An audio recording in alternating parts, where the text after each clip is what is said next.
ខ្ញុំមានអារម្មណ៍ថាសប្បាយចិត្តទោះបីជួខ្ញុំតិចក៏បានតម្លៃថ្លៃប៉ុណ្ណឹងខ្ញុំបដោតទៅលើជាប់ទឹកជាងដោយសារទឹកតែជាហូចស្មានហ្នឹងយើងសាបានលុយហើយជាប់រាល់ថ្ងៃតែមានដឹងតែអស់ហើយតែមានថោកថ្លៃខុសគ្នាទិញទួយទេគឺអត់សល់ទេ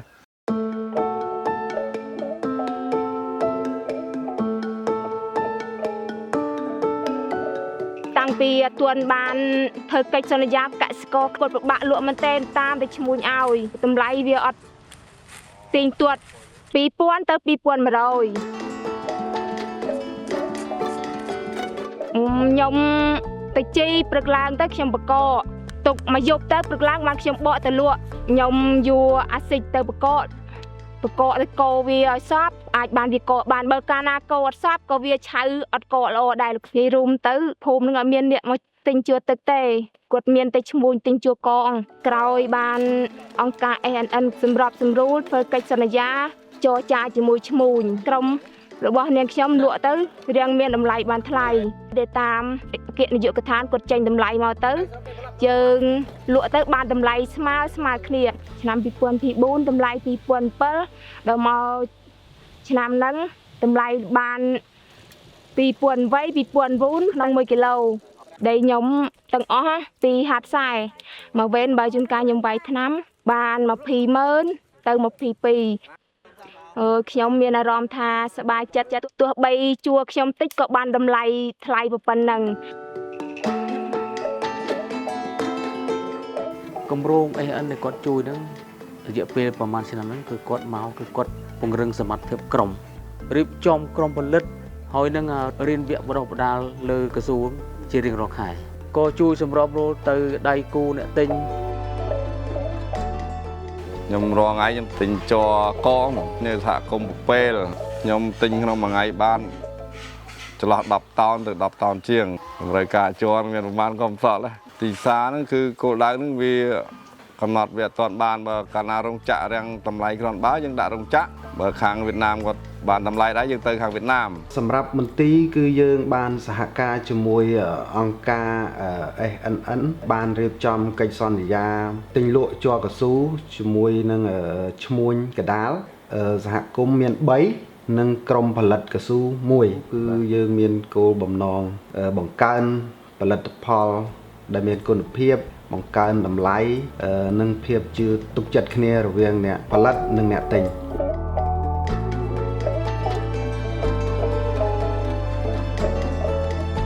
កន្លងមកសហគមន៍កសិកម្មទំនើបយើងបានពំនាំសមាជិកឲ្យ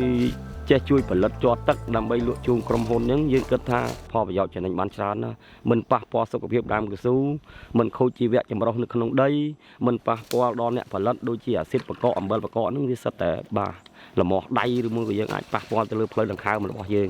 ទីផ្សារអត់ពិបាកហ្មងយើងមានការតំណែងជាមួយក្រុមហ៊ុនឲ្យគាត់ដឹងច្បាស់ថាសមាជិកយើងមានប្រមាណអ្នកហើយយើងអាចផលិតបានក្នុងមួយថ្ងៃបានប្រមាណក្រុមហ៊ុនគាត់នឹងបញ្ជាចេញមកទិញហើយយើងមានការចរចាគ្នាយើងទទួលបានតម្លៃទៀងទាត់ខុសពីជ័រដែលបង្កកសពថ្ងៃបើចំពោះកស៊ូខ្ញុំផ្ទាល់សម្រាប់គ្រួសារខ្ញុំតែម្ដងខ្ញុំមាន4ហត្តាតែ4ហត្តានេះខ្ញុំជាមួយថ្ងៃ1ហត្តាបើយើងប្រមូលផលថ្ងៃនេះនៅក្នុង800ដើមជ័រថ្ងៃនេះបានលុយ164,000 រៀលដែរថ្ងៃនេះទិញជ័រទឹកប្រមូលចូលទៅក្នុងរោងចក្រដើម្បីកែច្នៃចេញជាជ័រក្រែបបញ្ជូនទៅតាមប្រទេសផ្សេងៗដែលត្រូវការទំនិញរបស់យើងជ័រទឹកយើងយកមកផលិតមកវាបានគុណភាពល្អហើយរាល់ថ្ងៃនេះទិញមិនទាន់គ្រប់តម្រូវការរបស់ក្រុមហ៊ុនដែលឲ្យទិញទេយើងគាត់ត្រូវការទិញច្រើនតែដោយសារសមាជិករបស់យើងនឹងមិនទាន់បានប្រមូលជ័រមកអស់ទេអញ្ចឹងដូចថាសហគមន៍នៅក្នុងសហគមន៍ទំនើបហ្នឹងវា20ប្រមាណគ្រួសារនៅទីប្រកកអីណាក៏ពេលកំពុកអញ្ចឹងទៅគាត់មិនទាន់ស្លុបដឹងថាជ័រទឹកនឹងតម្លៃល្អអីហើយថែរក្សាសុខភាពគាត់សុខភាពកស៊ូសុខភាពដីគាត់អត់ទាន់គិតដល់កន្លែងហ្នឹងទេឥឡូវនេះការវិភាគឲ្យដឹងថាតើការលក់ជ័រទឹកហើយនឹងជ័រកកនេះវាមានភាពខុសគ្នាបែបម៉េចហើយវាចំណេញបែបម៉េចបទពិសោធន៍ជាក់ស្ដែងរបស់សមាជិកយើងដែលគាត់ធ្វើការប្រៀបធៀបរួចមកហើយតម្លៃសរុប100គីឡូដូចគ្នា DSA 40នេះ100គីឡូនេះ40 80នេះទឹកប្រាក់បានប៉ុណ្ណេះយើងដកមើលអញ្ចឹងយើងខាត 74,000 ក្នុងមួយថ្ងៃណា ទោះបីវាចុះទាបបំផុតក៏យើងនៅតែលក់ជ័រទឹកនេះចំណេញជាងដែរបងប្អូន ជ័រទឹកវាមានគុណភាពល្អព្រោះដោយសារកាលណាយើងលក់ជ័រទឹកយើងយកជ័រទឹកទៅកែច្នៃជាកស៊ូបឋមធ្វើឲ្យគុណភាពជ័រវាល្អជ័រលេខ5ប៉ុន្តែសម្រាប់ជ័រចានគឺយើងផលិតបានជ័រលេខ10វាជាប្រភេទជ័រមួយដែលគេហៅថាគេឲ្យតម្លៃទៅលើទីផ្សារវាទាបហើយបច្ចុប្បន្ននេះគឺមន្ទីរ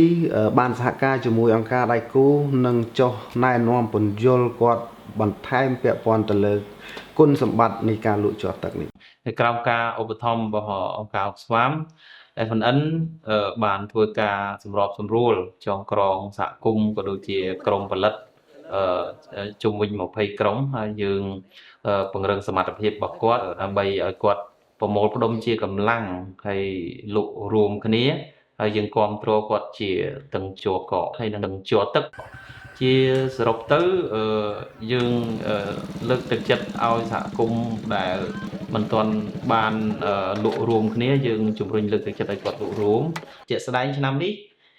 ការលក់រួមគ្នាចេញជាលទ្ធផលយើងបានភាគលាភចូលដល់សហគមន៍សរុបឆ្នាំនេះគឺយើងបាន21លានវាជុំវិញ$5000ក្នុងនាមជា FNN ខ្ញុំចង់ឃើញកសិករ